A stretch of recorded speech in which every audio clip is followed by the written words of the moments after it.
for a special report from our Livid Big Six Cub reporters. Filed by Renee and Aveta, Elliott. Once again, we're here at Livid.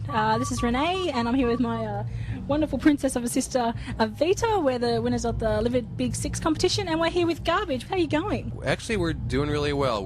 This is the first show in Australia on this leg of the tour, and we're all a bit jet-lagged, but we're pretty excited about playing tonight. Excellent. Now, you guys played the Livid Festival in '96. Were you excited when you found out you were coming back down here to play the Livid Festival again?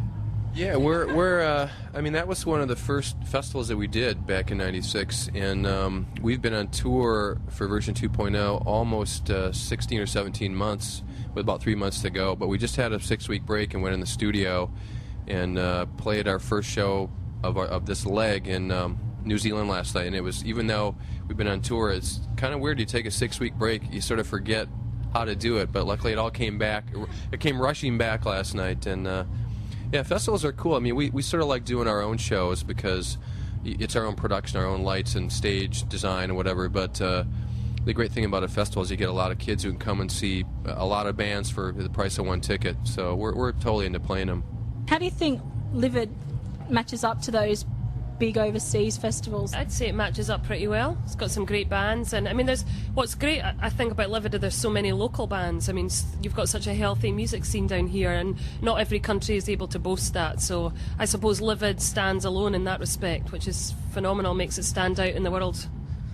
Do you think on version 2.0 it was a deliberate change in the direction of your music? We sort of wanted to take everything we learned on the first record and just amplify it, ramp it up, and make it better. We didn't really want to make a radical change. We just thought that would be kind of a fake thing to do in a way, because we sort of grew up as a band writing the first record and then going on tour for 18 months. And I mean, a lot of people have heard version 2.0 and they say it's a pop record. Some people say it's a alternative record. Some people say it's a techno or electronic record. And I think it really has elements of all those. And we sort of like it that people can't quite define exactly what we are.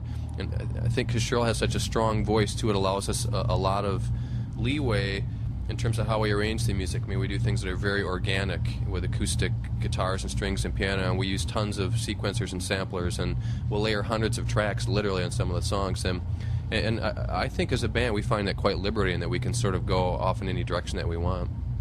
Fantastic, and I'm going to wrap it up now, but I've got one last question. If there was an intergalactic War of the Worlds and you four got to go off in your own little spaceship, what would you call your spaceship and why? The Queen Helen. It would have to be. I mean, that's sort of what would you call that, Shirley? That's sort of Shirley's nickname in the band, I guess. It's a bit of a long story, but it's my alter ego. But when we were making the record, we were going to buy a boat, and we were going to call the boat Queen Helen, and we never got round to it because we couldn't afford it. So if we had an imaginary spaceship, it would be the Queen Helen, because I got conned out in my last one. And may I say, what a fantastic job you're doing of being an interviewer. You're more professional than some of the other people that we've had in all corners of the world. So well done. Stay tuned for more Livid Big Six backstage reports on Triple J's Breakfast Show with Adam Spencer.